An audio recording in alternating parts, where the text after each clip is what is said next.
Welcome everyone. It's a pleasure to share that practice with you. So to be honest, I wasn't sure what I was going to talk about tonight. Had a couple ideas floating around. I actually feel like there was something in that guidance that made it very clear about what might be useful to talk about. And so in that practice, we explored various things, but kind of 3 points or 3 aspects of this practice that's very useful is creativity, which is the first, finding a balance between what we might call effort and letting go, and then also having support from friends, having support from a community. And I know that my experience being a resident here and trying my best, and sometimes successful, sometimes not so successful, but to really embody this practice all the time. And the conditions here for the residents are set up in a way that kind of optimize that allow us to, we do a lot of formal practice, but we also do a lot of work and engagement with each other. And so we have to learn how to balance that formal practice in stillness with tangible practice in life, practicing in real situations when we're engaging with people, when things come up from time to time. And one thing I've noticed that having a sense of creativity is extremely important. A lot of times we hear these different meditation techniques. And there are many different meditation techniques. You can go to different teachers. They'll offer all sorts of things. I offered a specific technique tonight. But what's important to notice is that these techniques are not magical in and of themselves. There's not anything specific about a practice that worked for somebody else. So since it worked for them, they're going to tell you, hey, try this. It worked for me. But really what's happening is that intuitively we know how to do this practice. There's a sense of kind of returning to something. There's a something that feels right about a certain kind of practice. And that there are qualities within the techniques that are very critical, like focused, concentration and attention, like a sense of relaxation or equanimity or letting go, a sense of clarity or curiosity of exploring our experience. And all the techniques is a way to engage with those qualities. And so a lot of times we can get caught up in this is the way that somebody told me to do this technique. So I'm going to force myself to do it that way, even though something about it doesn't feel right. And actually there's this intuitive sense that if I just modify it in this way, in fact, I'm able to concentrate more. In fact, I'm able to relax and let go. And that often, when that comes up, in a sense, if we get wrapped in that for too long, it can be considered a distraction. But sometimes we don't see the wisdom in those distractions. We don't trust that maybe we're trying to tell ourselves something, that we're trying to give ourselves a method to actually move forward in this practice. So as we take the wisdom from people who have done this practice and have found success with certain techniques, we can use that as a starting point, and then eventually trust our own creative process to modify it in a way that works for us. So what I shared this evening, part of my practice, or the main practice that I do when I'm in stillness or doing formal practice, is really this idea of trying to breathe with my whole body. And I've heard different teachers talk about this in different ways. And I've spent many, many, many hours exploring how to do this successfully. And what I shared with you tonight are two of the creative ways that have worked for me. But what's important to realize is that just because that worked for me, and so that's what I have to offer, that might not be what works for you. And that there might be, some kind of sense of, so we have this question, okay, how do we breathe with our whole bodies? So how can we use our own creativity to to craft our own technique, where we're listening to ourselves and then using that wisdom to find the best way to move forward in the practice. Now it's useful that as we do this, that we don't allow ourselves to get caught in that for too long, because it can turn into this continuous cycle of doubting ourselves and trying it, and that didn't work so well, so I'm going to try something else, and then that didn't work so well, so I'm going to try something else. But having an idea and then just going for it, just trying it out, see how it goes, and then give it some time. As if you've done this practice for a little while, you've noticed that it takes some time to become familiar with these techniques. It takes some time for our body and minds to understand how to engage with them. So you can give it a certain amount of time, and you can decide what you feel is reasonable for that. And then maybe some insight or some piece of wisdom will come from trying that. You'll learn something from that experiment. And it might give you a new idea to move forward in a different way. And then you try that. There are many different ways that I feel like experimenting has been useful for me. At least here, there's a lot of different activities that we do. We have our formal practice, but we also do a fair amount of chanting as well, as a way to kind of use our voices, to use our expression. And I've noticed for myself that after we've memorized these chants, and I've done them for over a year now, that it's actually very surprising how easy it is for me to be completely engaged with that chant, to be, singing it with everything that my body has, but be thinking about something else. That process is just going, and I'm not even engaged with this at all. I'm somewhere else. And somehow both of those things are happening at the same time, which still remains a complete mystery to me. But one of the ways that I've experimented with that is saying, okay, what if I, even though I'm chanting out loud with my voice, what if I actually chant internally with my mind? So try to force my mental talk to be the same as my external speech. And that when I do that, it helps me to be more engaged with that activity, to kind of integrate the inside and the outside. And no one ever told me to do that.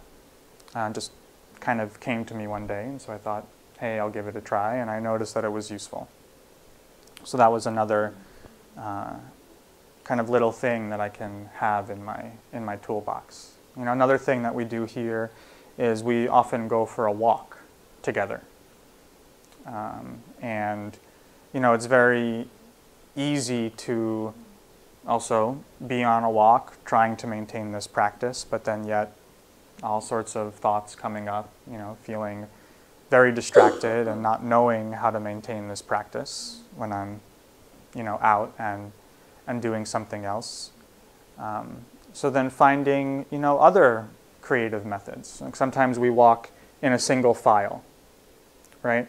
So I've noticed that if I just look at the person in front of me and try to match my body movements with their body movements, that gives me something to engage with that I can be very clear if I'm doing it or not. I know if I'm in sync with them, then I'm kind of engaged with the practice, and if I'm not in sync with them, then maybe I'm off distracted thinking about something else. And I found that that's something that has worked for me. You know, and so as we hear these little different examples of creative ways to kind of trust yourself and say, okay, I have a goal here. I want to be concentrated on something. I want to be able to let go of distractions in my mind. I want to deeply explore my experience and what's happening right now. And that can be a challenge. And so, okay, I don't know how to solve this challenge, but we have our creativity. We don't have to rely upon the things that we've heard from other people. We can trust that maybe we know how to do this practice, and that in fact maybe our distractions are telling us something that allows us to be creative. So another thing that I've found also very useful being here and learning how to manage is how to find a balance between effortful concentration and relaxation and letting go. I feel like often in this practice we hear a lot about relaxing and letting go, and I think it's extremely important, especially a lot of us who, you know, don't have comfort in our bodies for various reasons. Maybe for physical reasons, maybe for emotional reasons, maybe for energetic reasons. You know, there's some discomfort in the body that needs to be relaxed. It needs to be settled in some way. And that's extremely important to figure out how to engage with, figure out how to work with. But I feel like I had this idea in my head about relaxing and letting go so much that I started to do what I thought was that, and noticing that what that resulted in is in me being pretty sleepy most of the times, borderline falling asleep, and kind of allowing myself to just daydream, and then, you know, trying to come back and to relax and let that go, and, you know, let that not be something that I'm judging myself about, which is part of the process as well. But I was almost kind of inviting a sense of laziness into the practice that can be very subtle. Everyone experiences this in different ways. And that every time I tried to say, okay, so now I'm going to engage with effort. I'm going to try to, you know, really concentrate. You know, try to hold my attention onto something. I would notice that that just created more resistance and more tightness and more discomfort in my body. And it seemed like I didn't know how to do that and keep my body relaxed. And that seeing that there needs to be a balance, also in a creative way, and that on some level I think we all really know. No one really has to tell us if we're honest with ourselves. We kind of get a sense, am I really engaged with my whole body in this experience? Am I fully engaged, fully attentive? Or in some way, am I using the idea of relaxation to allow myself to be lazy and to not engage, to go with what seems easier, to, you know, go with the habits and the patterns that have been pulling us for so long, that are so hard to break. It just seems easier to allow that to continue. And there is a sense of relaxation in that. And there is a benefit of learning how to simply relax and not, you know, struggle with that activity. But then at some point there's also a benefit to learning, okay, how can I fully engage? And fully engage in a way that cuts through that sense of laziness, that cuts through that sense of continuously being pulled by old patterns. And again, for me personally, and for everyone, this is going to manifest in a different way, and so I encourage you to be creative and trust your own wisdom in how you approach this. But I've noticed that, my attention is a limited resource.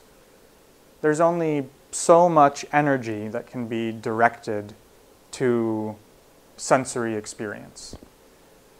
And that if I'm able to actually engage my whole body, somehow be aware of my whole body and the activity that's happening in my whole body, that experience occupies so much of my attentional resource that there's not much left to be pulled back into other patterns.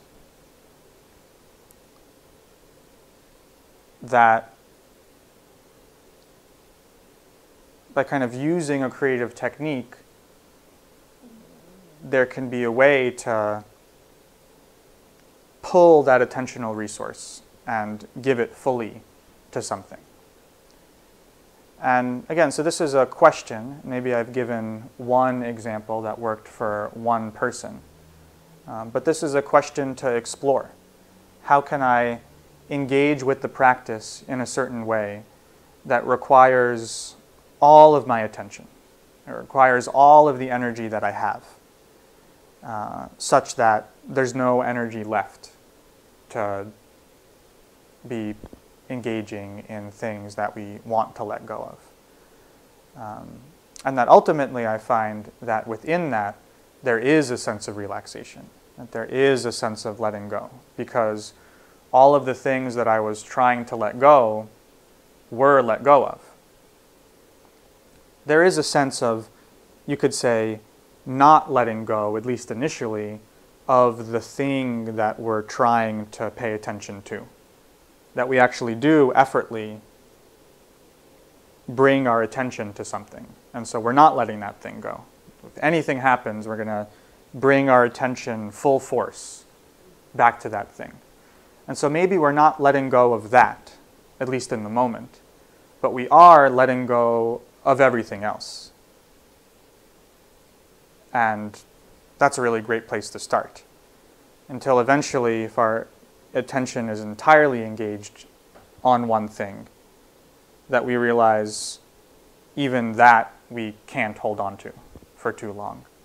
That even that we let go of, and that there tends to be a natural flow that continues in that direction. And we don't need to maintain that so much, but our resources stay on whatever that object of focus is. But we might notice that this practice is hard, and it's easy to say something like that, and it's not easy to do it. And we try and we experiment and we move to the extremes.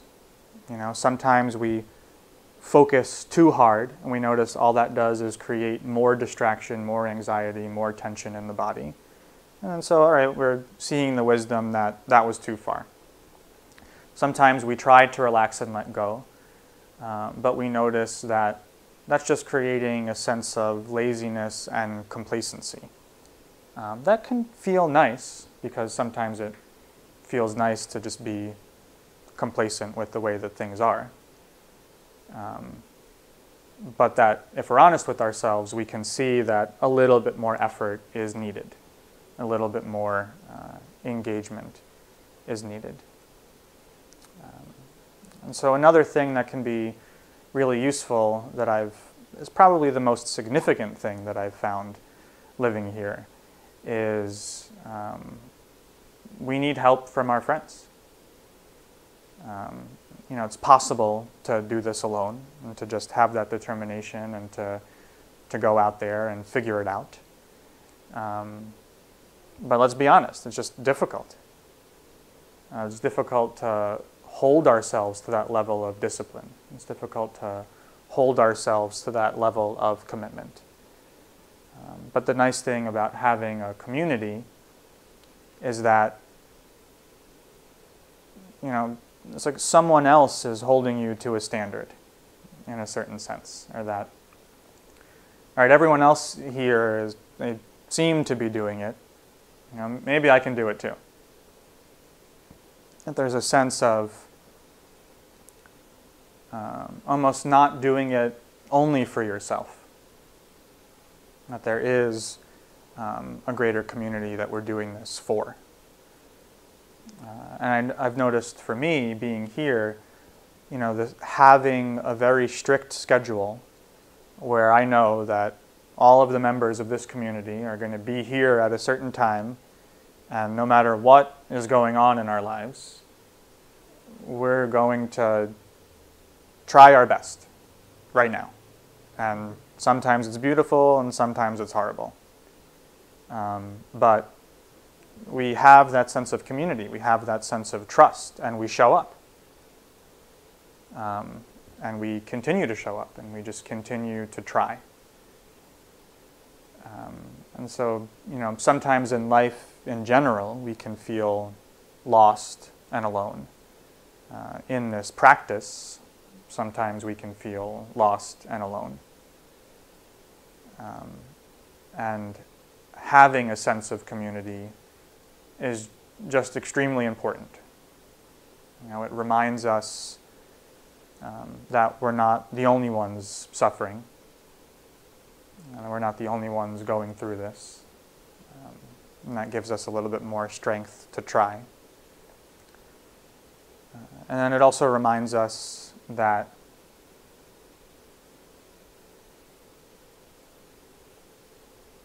there's something that we want to give. There's something that we want to be able to offer to others. And knowing that, doing this practice for our own well-being in the various ways that takes place. I think it's, at least in our culture, a very critical place to start. That if we're not in a position to be caring and compassionate with ourselves, it's very difficult to be able to extend that out to others.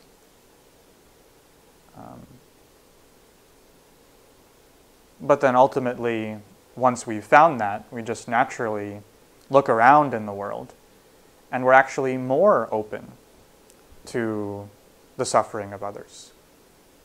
You kind of feel it more. It has a bigger impact on us. And then that serves as a motivation to, do something to help. And that a part of this practice isn't necessarily getting rid of, that sense of suffering, but having a confidence that through our creativity, through our experimentation, through our ability to determine when effort is needed, and maybe when less effort is needed,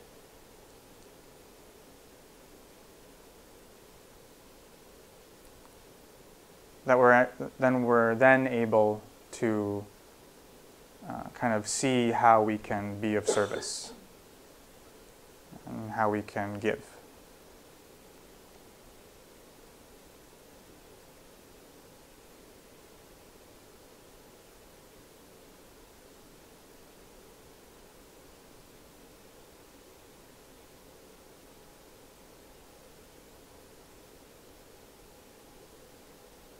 So, thank you all for listening. Thank you all for practicing. And so if there's one thing to maybe take away from this experience tonight, maybe from this talk, is be creative. And trust that there's a part of you that's moving in the right direction and is giving you the advice that you need to be successful in this practice. And that it's challenging, and sometimes we need to try, sometimes we need to try less. And if all else fails, then friends and community. Or even if all doesn't fail, friends and community are critical.